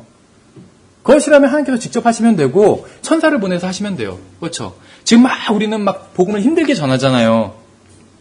천사가 나중에 계시록에서 보면 영원한 복음은 단번에 전하잖아요. 하늘 날아가면서 쭉 전하잖아요. 그것처럼 확실한 방법이 또 있어요? 하늘 날아가면서 예수 그리스도가 하나님이다 전하면 다 믿겠죠. 하나님께서는 어떤 효율성을 위해서 일하시지 않는다는 거예요. 하나님께서는. 이 일을 통해서 우리를 가르치시는 것, 우리의 태도, 우리가 성장하기를 원하시는 것, 그것 때문에 일하신다는 것입니다. 그래서 어떤 그리스도인이 한 그런 유명한 말처럼 하나님께서는 승리하시기 위해서 싸우시지 않는다. 이런 말을 했거든요. 왜냐하면 승리는 보장돼 있어요. 하나님 편엔. 그렇죠. 나중에 우리는 마귀랑 영적 전쟁을 하고 패배하고 그러잖아요. 계시록에 보면 나중에 마귀가 다 예루살렘에서 또 반역자들 모아서 진군을 하잖아요. 하나님께서 그냥 잡으시는 걸로 끝나요, 바로. 어떻게 보면 그것도 필요 없어요. 말씀으로. 어떻게 보면 말씀도 필요 없어요. 심중에 생각만 하시는 걸로도 그냥 끝나버려요. 마귀와의 전쟁은. 단 1초, 0.1초도 안 걸려요. 하나님과 마귀와의 전쟁은. 그래서 하나님께서는 승리하시기 위해서 싸우시지 않는다. 하나님께서는 가르치시기 위해서 싸우신다. 이런 말이 있거든요. 우리를 가르치시려고. 어떻게 싸워야 되는지, 어떻게 영적으로 성장해야 되는지 가르치시기 위해서 지금 이 영적 전쟁을 벌이고 계신 거라는 거예요. 그래서 4절에 보시면은 사랑은 오래 참고 친절하며 사랑은 시기하지 아니하며 사랑은 자기를 자랑하지 아니하며 우쭐대지 아니하며 너무나도 당연한 것이겠죠. 사랑은 오래 참아요. 지식은 오래 참지 않을 수 있어요. 지식은. 근데 사랑은 오래 참아요. 지난 수십 년간 은사주의자들이 방언을 자랑해왔습니다. 자기들은 방언을 하고 더 영적인 그리스도인인 것처럼.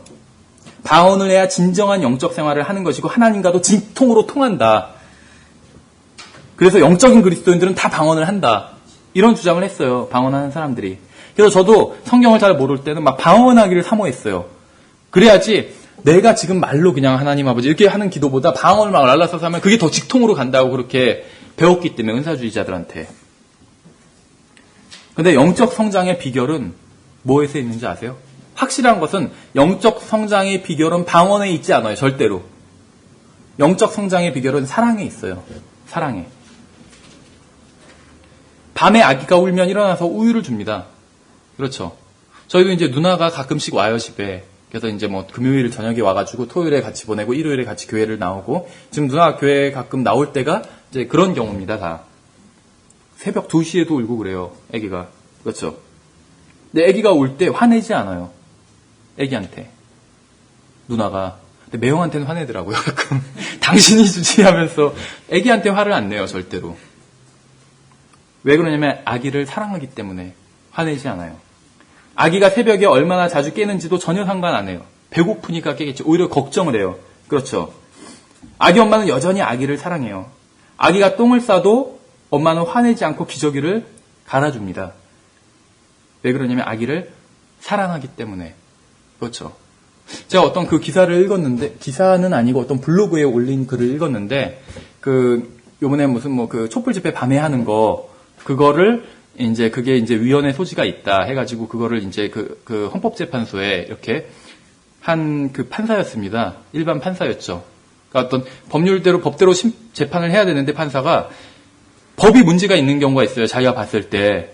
그래서 지금 소위 말하면 이 피고인들이 굉장히 이 법이 잘못됐기 때문에 오히려 보통 사람들이 범법자가 될 수 있는 그런 경우가 있어요. 그랬을 때 이제 헌법재판소에 그 법률을 넘기게 됩니다. 그럼 이제 헌법재판소에서 판단을 해줘요. 이게 위헌인지 합헌인지 이런 식으로. 그래서 그걸 했던 판사가 있었어요. 근데 이제 지금 정부의 압력으로 이렇게 다시 지금 퇴임하게 됐는데 그런 정치적인 것을 얘기하려고 하는 것은 아닙니다. 근데 이 사람의 어떤 일화를 누가 소개해 줬는데 굉장히 훌륭한 사람이더라고요. 굉장히. 이 사람이 굉장히 인간적이고 그 어려운 사람들도 하나하나 따져가고 이 사람 재판에서 모든 사람들 사실 재판장에 서본 적 있으세요? 거기서 내가 어떤 피의자로 서거나 피고인으로 섰을 때 판사에게 어떤 걸 어필하기가 굉장히 힘들어요. 그만큼 재판 장을 어떤 주거든요, 판사가. 그래서 재판장인 거예요. 그런데 어떤 사람이 아무리 힘없는 사람이 하는 말도 다 들어줬다고 그래요, 이 사람은. 굉장히 훌륭한 사람이더라고요. 근데 이 사람이 어떤 가정 일화를 소개를 하던데 무엇이었냐면, 아이가 있는데, 아이가 제가 잘 모르는데, 초등학생 6학년인가? 이 정도 아이였던 것 같아요. 학원에 다녔대요. 그래서 몇 시에 끝나면 항상 몇 시에 집에 오고, 이런 게 정해져 있었는데, 이제 이분이 이제 판사를 퇴직하고 나니까, 이제 집에 좀 있었는데, 부인이, 그러니까 아내가, 그냥 이제 아이에 대해서 학원도 막 다니게 하고 막 관리를 철저히 했겠죠. 제가 정확한 스토리는 모르는데 이제 제가 약간 각색한 것일 수 있어요. 기억이 잘 안 나서. 그런데 학원에 전화를 해보니까 아이가 안 왔다는 거예요. 학원에. 한마디로 학원 빼먹고 놀러 간 것이죠. 그리고 딱 시간을 보니까 학원 끝날 시간에 딱 아이가 집에 들어오는 거예요. 그래서 이 부인이 이제 이 판사 남편한테 약속을 먼저 했었대요. 한번 우리가 시침이 뚝 떼고 아이한테 너 어디 학원 잘 다녔니? 이러면서 한번 그렇게 얘기를 해보자. 우리가 학원에 전화했다는 걸 숨기고 이렇게 약속을 했었대요. 그래서 아이가 딱 들어왔을 때 부인이 아이한테 그래 학원 잘 다녀왔니? 했대요. 그럼 아이는 지금 놀다가 태연스럽게 들어온 거거든요. 잘 다녀왔어요. 이렇게 얘기를 했겠죠. 근데 그 말을 하기 전에 이 남편이 아이를 꼭 껴안으면서 학원에 전화했더니 네가 오지 않았다고 하더라. 너 혹시 안 좋은 일 있었니? 근데 네가 지금 이렇게 건강해 와서 너무나도 나는 기쁘단다. 이렇게 했대요. 그러니까 부인이 왜 당신 그렇게 하냐고 얘기를 하기로 했으면 그러니까 아이가 부모에게 거짓말을 하는 거는 큰 잘못을 저지르는 건데 양심을 속이는 것이고 자기 아이가 그렇게 양심을 속이고 분명히 거짓말을 할 게 뻔한데 이 상황에서 거짓말을 하지는 걸 원치 않기 때문에 그렇게 했다고 하더라고요. 근데 그걸 읽으면서 무슨 누가복음 16장인가요? 탕자의 아버지가 생각나더라고요. 그렇죠? 아이가 잘못을 했어요. 탕자가 잘못했죠, 둘째 아들이. 근데 막 따졌나요? 아버지가? 우리 같으면 따졌을 거예요. 잘못한 형제가 왔는데 막 따졌겠죠. 첫째 아들. 어떻게 보면 바이블 빌리버들이 킹제임 성경을 믿는 사람들이 꼭 첫째 아들 같아요. 막 따지고 죄 지은 사람을 막. 네, 그렇게 안 하셨어요, 아버지. 하나님은. 안아주셔. 미리 나와서 기다리고 안아주시고, 그렇죠. 반지를 끼워주시고 좋은 것으로 먹여주시고. 그래서 그걸 보면서 우리가 믿는 하나님은 우리가 생각하는 것보다 훨씬 더 선한 하나님이구나. 우리가 지은 죄대로 막 다 때리시는 분이 아니에요. 그랬다면 여기 난리 났어요, 지금. 다 막 기부스 타고 휠체어 타고. 물론 몸이 아프신 분들이 다 잘못했다는 건 아니에요. 우리가 이제 그 부분에 대해서도 다음 과에서 볼 겁니다. 병 고침과 그 병과 이제 신유에 대해서 볼 때 그런 부분을 볼 텐데, 어쨌든지 간에 하나님이 만약에 그런 하나님이 첫째 형 같은, 그 탕자의 형님 같은 하나님이었다면 우리들 여기서 다 제대로 지금 있는 사람 다 없어요. 근데 우리의 하나님은 그런 하나님이 아니란 거죠. 굉장히 자상한 아버지예요. 그렇죠. 너무 감사하지 않아요? 예, 그래서 사랑이 많으신 하나님입니다. 그래서 하나님께서 오래 참아주세요. 아이가 울어도 화내시지 않아요. 잘못해도 똥 싸도 화내시지 않아요. 사랑하시기 때문에. 이게 사랑이에요. 하나님께서 원하시는 것, 사도 바울이 지금 고린도 성도들, 이 육신적인 성도들에게 말하는 것이 너희는 영적으로 성장해야 된다. 근데 그 원동력이 뭐냐? 이 사랑이다. 하나님께서 너희들에게 이걸 베풀어 주셨고, 너희도 서로가 이렇게 대한다면 성장할 수 있다고. 그러면 막 서로 싸우고 막 간음하고 이런 문제가 전혀 없어져요. 그렇죠? 아버지의 첩과 관계가 이상하죠, 교회에서. 아버지의 첩과 간음한 사람도 있었잖아요, 고린도 교회는. 아버지를 사랑하지 않는 거예요. 그렇죠? 아버지를 사랑했다면 아버지의 부인과 놀아났을까요? 형제를 사랑했다면 막 고소했을까요? 아니죠. 그래서 사랑을 했다면 고린도 교회의 문제가 다 해결될 수 있었던 거예요. 그래서 그 해결될 수 있는 그 문제를, 해결책을 제시해주고 있는 것이죠. 하나님의 사랑이 여러분을 주관하면 어떤 일이 벌어지는지 아세요? 아무리 주위 환경이 어려워도 여러분의 육신이 전혀 동요하지 않아요. 하나님의 사랑이 내 안에서 나를 온전히 주관하신다면 전혀 동요하지 않아요. 무슨 일이 일어나도. 어떤 사람이 와서 여러분의 육신을 흔들고 속을 썩여도 하나님의 사랑이 여러분을 주관하면 여러분은 전혀 동요하지 않아요.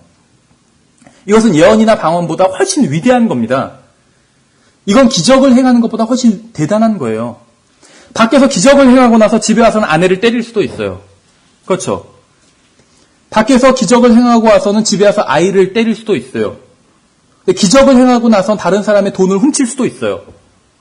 기적을 행하고 나서, 기적을 체험하고 나서도 다른 사람의 돈을 훔칠 수 있다니까요. 그러나 하나님의 사랑이 여러분을 주관하면 여러분은 오래 참고 친절하게 됩니다. 그러므로 사랑은 모든 은사보다 뛰어난 것이에요. 기적을 아무리 큰 은사를 받아서 위대한 능력을 행한다 할지라도, 병을 고치고 기적을 행하고 한다 할지라도 다른 사람의 물건을 훔칠 수도 있다니까요. 근데 사랑이 충만한 사람은 다른 사람의 물건을 훔치지 않아요. 그렇죠? 집에 가서 아내를 때리지도 않겠죠. 아이를 때리지도 않아요. 그래서 사랑이 가장 위대하다고 말씀하고 있는 것이에요. 사랑은 다른 모든 은사보다 뛰어난 것입니다. 사랑은 시기하지 않아요. 다른 그리스도인이 잘 되면 주님께 영광을 돌리는 게 사랑이에요. 근데 병 고치는 은사가 있어요. 어떤 사람이. 만약에, 물론 이제 그것도 문제가 있어요. 이 말도. 근데 만약에 그냥 병 고치는 은사가 있는데 다른 사람은 더 잘 병을 고치는 은사가 있어요. 나는 어떤 중병은 안 되는데, 예를 들면 그 다음 막 중병도 다 고쳐요. 시기하겠죠. 근데 내가 사랑이 어떤 충만해요. 근데 다른 사람은 더 충만해요. 시기하지 않겠죠. 사랑이 그런 것이에요. 그래서 사랑이 최고라는 것이죠. 그래서 다른 그리스도인이 잘 되면 시기하지 않아요. 사랑이 충만한 사람은. 기뻐해요, 같이. 아이가 잘 되는 것을 보고 시기하는 부모는 없어요. 왜냐하면 부모는 아이를 사랑하기 때문에 전혀 시기하지 않아요. 사랑은 시기하지 않죠. 사랑은 자만하지도 않아요. 우쭐대지도 않아요. 사랑은 자기만 영적이고 다른 사람들은 모두 다 육신적이라고 정지하지도 않아요. 우리 중에는 주님을 자랑하지 않으면서 자기가 가지고 있는 은사만 자랑하는 사람들도 있어요. 은사주의자들 특히. 이건 매우 잘못된 것이죠. 이건 사랑이 아니라는 것이에요. 사랑은 자랑하지 않아요. 기뻐하지. 5절에 무례히 행동하지 아니하며 자기 것을 추구하지 아니하며 쉽게 성내지 아니하며 악을 생각하지 아니하며. 그러니까 사랑이 있다면 다른 사람의 동기를 악하게 해석하지도 않아요. 정확한 것을 알 수 없는 상황에서 추측만으로 다른 사람의 동기를 악하게 해석하는 사람들이 있어요. 사랑은 그렇지 않다는 것이에요. 고린도전서 13장에 나오는 사랑의 특징을 가만히 살펴보면 누구 생각나는 분이 없으세요? 예수님이에요. 예수님. 예수님은 오래 참고 친절하시고 불법을 기뻐하지 않으셨죠. 고린도전서 13장에서 사랑이라는 단어 대신 예수님이라는 단어를 넣어도 자연스럽게 읽을 수가 있어요. 문법적으로는 자연스럽지 않아도 개념적으로는, 제 말은 사랑 대신 예수님을 넣어도 개념적으로는 다 통할 수가 있어요. 그렇죠? 예수님은 오래 참으시잖아요. 지금 당장 오실 수도 있는데 참고 계신 것이잖아요. 구원하시기 위해서. 예수님은 오래 참으시고 친절하시고, 예수님은 시기하지 않으시고, 예수님은 자기를 자랑하지 않으시고, 우쭐대지 아니하시고, 무례히 행치 아니하시고, 예수님을 넣어도 전혀 문제가 없다는 것이죠. 6절에 불법을 기뻐하지 아니하며 진리를 기뻐하며 모든 것을 참으며 모든 것을 믿으며 모든 것을 바라며 모든 것을 견디느니라. 사랑은 결코 없어지지 아니하되 대언은 있다 해도 없어질 것이요 타언어들도 있다 해도 그칠 것이며 지식도 있다 해도 사라지리라. 엄청난 성경 지식을 가지고 있다 할지라도 전혀 유익을 주지 못할 수도 있습니다. 어떤 사람이 엄청난 성경 지식을 갖고 있어도 전혀 다른 사람에게 유익을 주지 못할 수도 있어요. 또 여러 가지 언어를 구사할 수 있다 할지라도 전혀 유익을 주지 못할 수도 있어요. 그러나 사랑은 언제나 유익을 줘요. 작은 은사를 가지고 있다 할지라도 사랑이 있으면 다른 사람들에게 유익을 준다는 것이에요. 큰 은사를 가지고 있고 대단한 지식을 가지고 있다 할지라도 사랑이 없으면 유익을 전혀 못 줄 수도 있어요.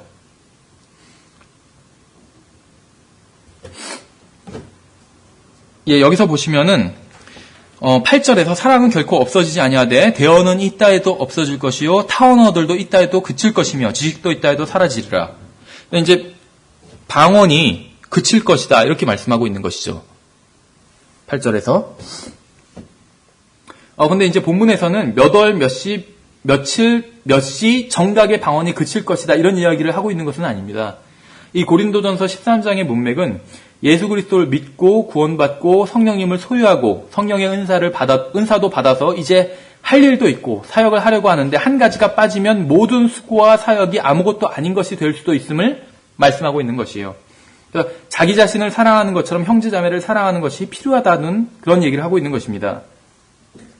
부모에게 상처받고 또 형제에게 상처받았던지 아니면 교회 지체 중에 누구에게 상처받았다고 하는 사람들이 있습니다. 그래서 이제 교회도 다니기 싫고 아무것도 하기 싫다고 하는 사람들이 있어요. 저는 그런 분들을 볼 때마다 굉장히 안타깝습니다. 그런 사람들이 하나님을 아는 것만큼 하나님을 사랑했다면 어떤 인간이 상처 주는 것도 아무것도 아니었을 거라는 것이죠. 하나님의 사랑이 내 마음에 있고 하나님을 사랑하는 마음을 내가 가지고 있다면 주위의 환경은 그것이 얼마나 어려운 일이든 간에 상관이 없습니다. 지식도 실패하고 예언도 실패하고 다른 사람들도 또 다른 은사들도 다 실패를 합니다. 그러나 사랑은 결코 실패하지 않아요. 하나님의 사랑이 있다면 어떤 일에도 실망하지 않고 이겨낼 수 있다는 것이에요. 아무리 지식이 많아도 실패할 수 있어요. 상황이 어려워지면. 그러나 사랑이 있으면 실패하지 않는다는 것이죠. 여러분이 하나님을 사랑하시나요? 만일 여러분이 하나님을 사랑한다면 어떠한 상황도 이겨낼 수 있어요. 이 세상에 상황이 보이고 다른 사람이 나에게 상처를 주었다고 생각한다면 아직 하나님을 사랑하는 것이 아니에요. 하나님을 사랑한다면 이해할 수 없는 일이 벌어져도 헤쳐나갈 수 있어요. 교회에서 무슨 일이 벌어져도 상관없을 수도 있다는 것이에요. 이겨낼 수 있다는 것이죠. 9절에서 보시면 우리가 부분적으로 알고 부분적으로 대언하나 이렇게 말하고 있습니다. 여기서 이제 약간 좀 번역상의 어려움이 있어서 이렇게 부분적으로 알고 부분적으로 대언하나 이렇게 되어 있는데 여기서 이제 부분이란 것은 파트를 얘기하고 있는 것이거든요. 이 파트가 무엇인지 아세요?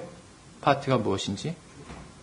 조각인데 우리나라 말로는 여기서 의미하는 것이 9절에서 우리가 부분적으로 알고 부분적으로 대언하나 이게 좀 저도 헷갈리더라고요. 근데 이제 제임스 낙슨 목사님은 이런 식으로 얘기를 하고 있어요. 지금 12장에서 말씀하고 있는 것이 무엇이죠? 이 13장이 12장과 지금 동떨어진 문맥이 아니에요. 12장, 13장, 14장이 지금 연거푸 이어지고 있는 문맥인데 13장에선 사랑에 대해서 강조하고 있을 뿐이거든요.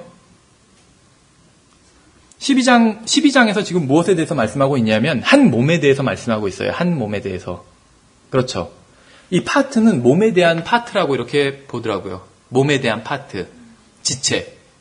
그래서 여기서 부분이라고 번역했는데 파트는 지체예요. 우리 몸도 영어로 손을 파트라고 부를 수가 있어요. 지체 하나로. 그러니까 파트를 지체로 봤는데 영어로는 사실 문제는 없어요.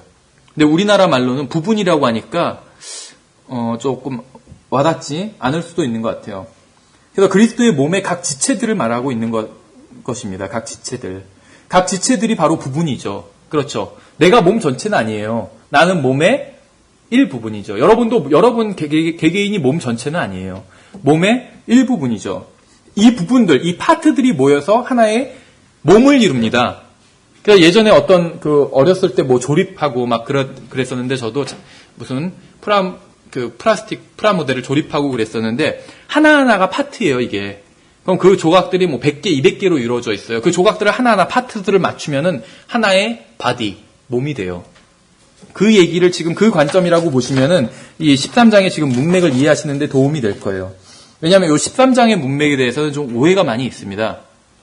계속 보시면 10절에서 완전한 것이 오면 그때는 부분적인 것이 없어지리라. 완전한 것이 무엇이죠? 완전한 것. 그런데 이게 사실은 그러니까 근본주의 쪽에서도 또 킹제임스 성경을 믿는 쪽에서도 의견이 분분해요. 그래서 어떤 분은 뭐 예수 그리스도의 재림이다 하는데 여기서 완전한 것은 이 12장부터 문맥을 본다면 예수 그리스도의 재림이 아니에요. 예수 그리스도와 오심과 관련 있는 것도 아니에요. 왜냐하면 12장에서 지금 문맥이 한 몸이라고 그랬죠. 한 몸. 그리고 지금 9절에서는 이 부분이 그 몸을 이루고 있는 지체라고 했죠. 몸의 한 부분을 이루고 있는 지체. 그렇다면 여기서 완전한 것은 완전한 사람이에요. 완전한 사람. 에베소서 4장 13절을 보세요.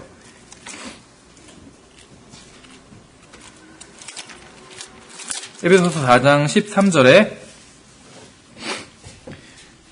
마침내 우리가 다 믿음과 하나님의 아들을 아는 것에서 하나가 되어 완전한 사람에 이르고 그리스도의 충만하심에 장성한 분량에까지 이르리니 이게 우리의 영적 성장의 목적입니다.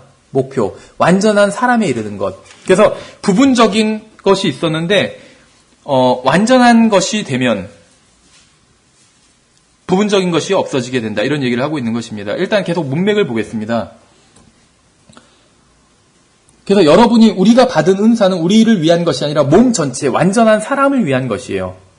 그래서 우리가 부분적으로 있는데 완전한 하나의 또 사람이 될 수 있는 것이요. 우리가 다 합해서 완전한 하나의 사람. 머리는 그리스도죠. 머리는 완벽해요. 근데 아직 몸이 어떤 의미에선 완벽하지 않죠.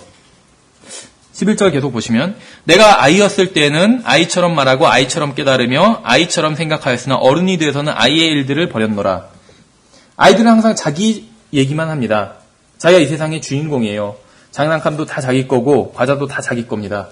고린도 교회 성도들도 자기 자신만 내세웠어요. 자신의 은사만 내세웠었죠. 그래서 사도 바울은 고린도 교회 성도들이 영적인 갓난아기라고 그렇게 지적하고 있는 것입니다.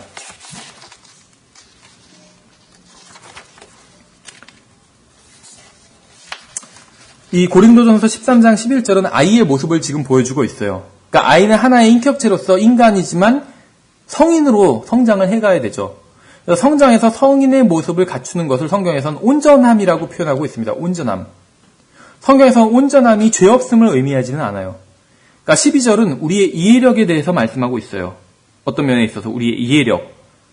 우리는 구원받았을 때 이미 하나님께로부터 모든 은혜와 구원과 영원한 생명을 받았습니다. 우리가 받은 영생은 부족한 점이 하나도 없는 온전한 것이에요. 우리가 받은 구원도 전혀 부족한 점이 없는 온전한 것이고 완벽한 것입니다. 그러나 우리가 처음 구원받은 순간 이러한 점을 온전히 이해하지는 못합니다. 우리의 이해력이.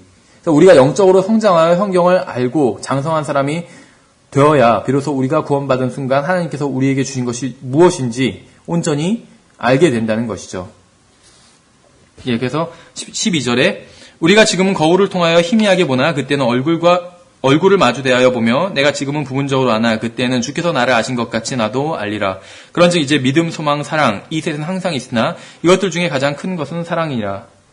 사랑이 믿음보다 크고 소망보다 크다 했는데 이 13장의 문맥을 특히 뒷부분에 13장 뒷부분의 문맥이 한 사람이 성장하는 것, 이해력이 성장하는 것, 그러니까 예수 그리스도의 재림과 관련 있는 것이 아니라 어떤 이해력이 성장하는 것, 아이에서 어른으로 성장하는 것, 또 교회 전체적으로 보면 부분에서 전체가 되는 것, 온전한 한 사람이 되는 것, 이런 문맥과 관련이 있다고 생각을 하셔야 됩니다.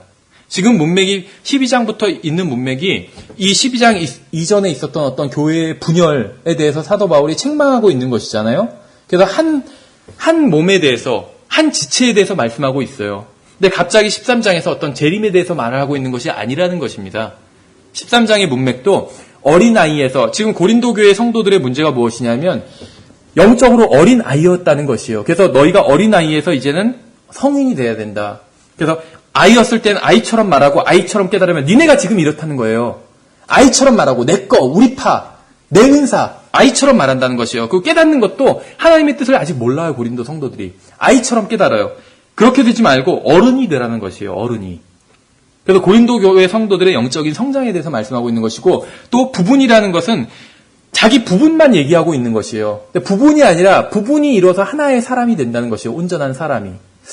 그런 관점으로 이해하신다면 이 13장의 문맥을 이해하시는데 좀 더 도움이 될 수 있을 것 같습니다. 14장도 우리가 볼 수 있는 데까지 한번 보죠. 사랑을 따르고 영적 선물들을 사모하되 특별히 너희는 대언하기를 사모하라. 알지 못하는 언어로 말하는 자는 사람들에게 말하지 아니하고 하나님께 말하나니 아무도 그의 말을 이해하지 못하나 그가 영 안에서 신비들을 말하느니라. 그러나 대언하는 자는 사람들에게 말하여 그들을 세우고 권면하며 위로하니 알지 못하는 언어로 말하는 자는 자기를 세우나 대언하는 자는 교회를 세우느니라. 우리가 왜 은사를 받았죠? 교회를 세우기 위해서 받은 것이죠. 교회를 세우기 위해서 은사를 받았어요. 그런데 고린도 교회의 성도들은 어떠한 동기로 방언을 하고 있죠, 지금? 그들은 자기들을 세우기 위해서 방언을 하고 있다. 이렇게 얘기를 하고 있죠, 지금. 그들은 은사를 활용하면서 교회를 세우는 것이 아니라 자기 자신만 만족했던 거예요. 왜냐하면 그들은 은사를 잘못 활용했기 때문에 그렇습니다. 그래서 이런 얘기를 하고 있는 것이죠. 5절에서 나는 너희가 다 타언어들로 말하기를 원하되 차라리 대언하기를 원하노라니 타언어들로 말하는 자가 통역하여 교회가 세움을 받게 하지 아니하면 대언하는 자가 그보다 더 나으니라. 바울은 방언을 하는 것보다 예언을 하는 게 낫다고 말하고 있는 것입니다. 왜냐하면 고린도 교회의 성도들은 방언을 하면서 자기 자신들만을 세웠기 때문에 그런 것이요. 그러니까 방언을 하면서 자기 자신만을 세우고 있다 이렇게 지적하고 있는데 이것이 옳다는 것이 아니라 잘못된 방법으로 방언을 하고 있다. 이 말을 지금 하고 있는 것입니다. 사도는. 그래서 이것은 은사를 잘못 사용한 것이에요.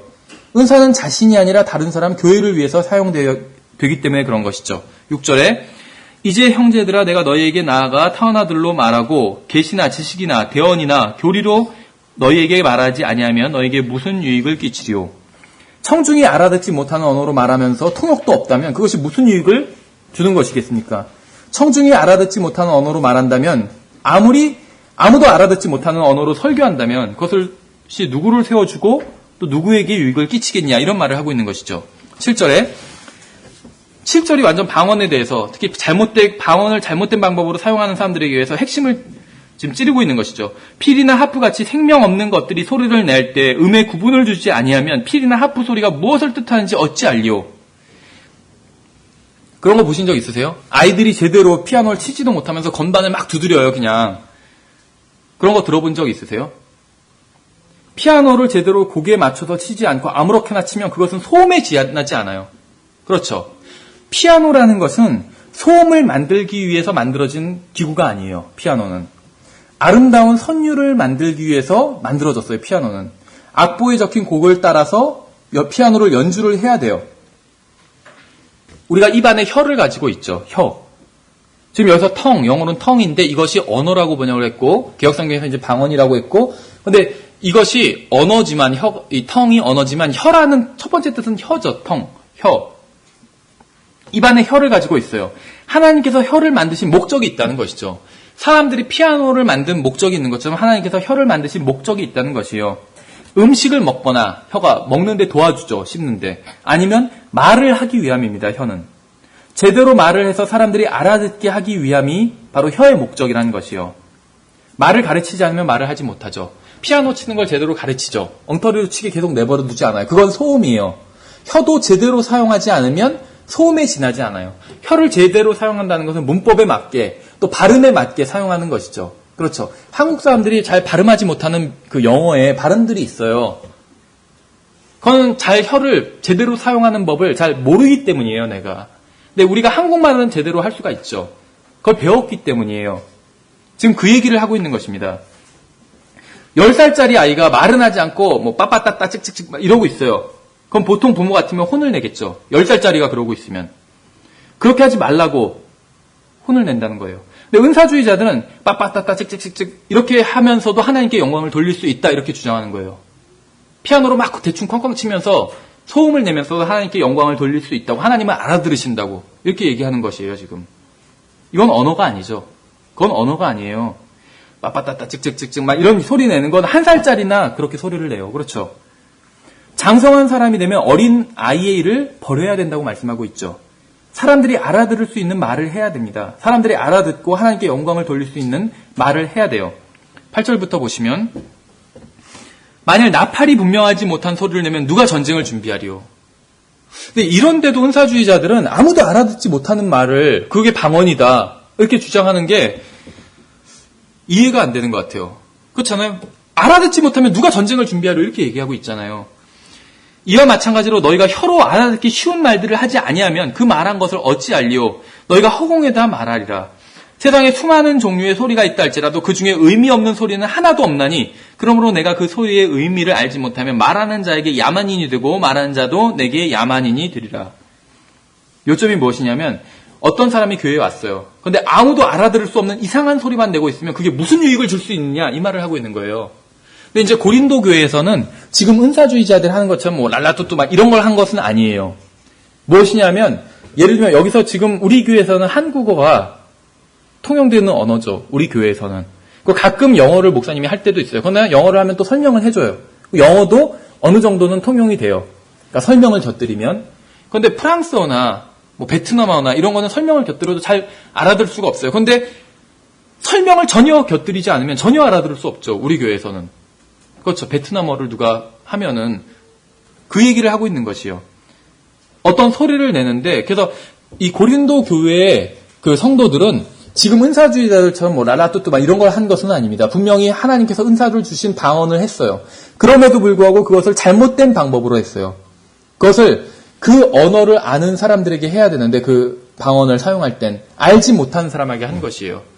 또 언어를 모르는 사람에게 할 때는 통역이 있어야 되는데 통역도 없이 한 것이에요. 그래서 결국에는 제대로 된 언어로 방언을 했지만 하나님께서 주신 은사를 사용했어요. 그러나 제대로 된 방법으로 하지 않았기 때문에 그것이 아무런 유익을 주지 못했다. 이 말을 하고 있는 것입니다. 사도 바울은. 12절에 이와 같이 너희도 영적 선물들에 열심히 있은즉 교회를 세우는 일에 뛰어나기를 구하라. 그러므로 알지 못하는 언어로 말하는 자가 통역할 수 있도록 기도할지니. 왜 통역을 해야 되냐면, 통역이었으면 타원 언어는 아무런 유익을 줄 수 없기 때문에 통역을 해라 이런 얘기를 하고 있는 것이죠. 우리가 나중에 정리하겠지만 은사주의자들은 방언을 하면서 통역을 하지 않죠. 성경대로 하는 것이 아니에요. 그 사람들이 하는 말이 그것이 진짜 방언이라 할지라도 성경적인 방법으로 방언을 하는 것은 아니라는 것이죠. 통역을 하지 않기 때문에. 14절에 내가 알지 못한 언어로 기도하면 나의 영이 기도하거니와 나의 이해하는 것은 열매를 맺지 못하느니라. 자, 보세요. 은사주의자들은 이 구절을 말하면서, 봐라, 방언을 하면은 아무도 알아듣지 못하지만 내 영이 기도하는 거다. 그리고 바로 이게 성령님께서 기도하시는 거다. 이렇게 얘기하는데, 내 영이라고 그랬잖아요. 내 영.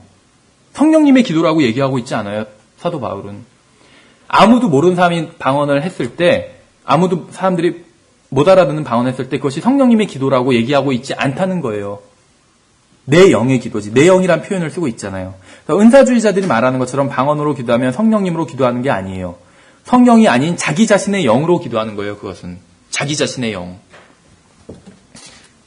15절 16절에 그러면 어찌하리요? 내가 영과 함께 기도하고 또 이해하면서 기도하며 또 이해하면서 기도하며 내가 영과 함께 노래하고 또 이해하면서 노래하리라. 그렇지 않으면 내가 영으로 축복할 때 배우지 못한 처지에 있는 자가 내가 무슨 말을 하느냐 이해하지 못하므로 어찌 내가 드리는 감사에 아멘하리요. 이렇게 얘기하고 있는 것이요. 자, 보세요. 이제부터 제가 하는 말 중에서 여러분들이 동의할 수 있는 말을 만약에 제가 하면 한번 아멘을 해보세요. 만약에 여러분은 아멘 안 하면 여러분이 제 말에 동의하시지 않는 거예요. 동의하시면 한번 아멘 해보세요. 지금부터 하는 말에 예수 그리스도께서는 우리의 모든 더러운 죄로부터 우리를 구원하신 하나님이십니다. 동의 안 하시나요? 아멘 하시죠. 구원받은 사람들에게 하나님께서는 너무나도 선한 아버지가 되십니다. 아멘이죠. 빠빠따따 찍찍 랄라뚜뚜 부부부부부. 왜 아멘 안 하시나요? 동의를 안 하는 거죠. 무슨 말인지 모르시죠? 지금 이 얘기를 하고 있는 것이요. 사도 바울은.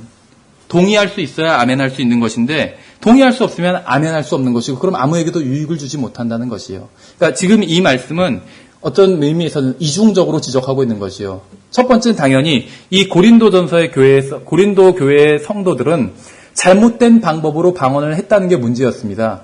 아무도 알아듣지 못한 지금 은사주의자들이 하는 것 같은 그런 방언을 한 적이 없어요. 다만 잘못된 방법으로 아무도 그 언어를 알아듣지 못하는데 아무도 불어를 못하는데 불어로 설교한 것이에요. 그래서 그것이 그럼 아무도 아멘을 할 수 없잖아요. 내가 불어로 아무리 하나님을 찬양하는 말을 해도 아무리 뛰어난 설교를 해도 아무도 아멘을 할 수가 없어요. 그럼 아무런 유익을 주지 못한다는 것이에요. 그것이 본문의 해석입니다. 근데 우리가 이것을 지금 20세기에 적용을 한다면 은사주의자들도 마찬가지 이 적용에 걸릴 수밖에 없어요. 은사주의자들이 하는 말로는 그런 방언으론 아무에게도 도움을 주지 못하고 아무도 세워주지 못하고 아무도 하나님께 영광을 돌리지 못하고 아무도 아멘할 수 없다는 것이에요. 그저 자기 영이 최대한 좋게 해석했을 때 자기 영이 기도하는 거예요. 그건 고린도 교회의 성도들이 그랬어요. 근데 은사주의자들 경우에는 우리가 더 뒤에서 살펴보겠지만 자기 영이 기도하는 것도 아니에요. 어떤 의미에 있어서는. 더러운 영이 하는 것이에요. 어떤 경우에 있어서는. 시간이 많이 지금 딱 1시간 반 됐거든요. 그래서 마치도록 하겠습니다.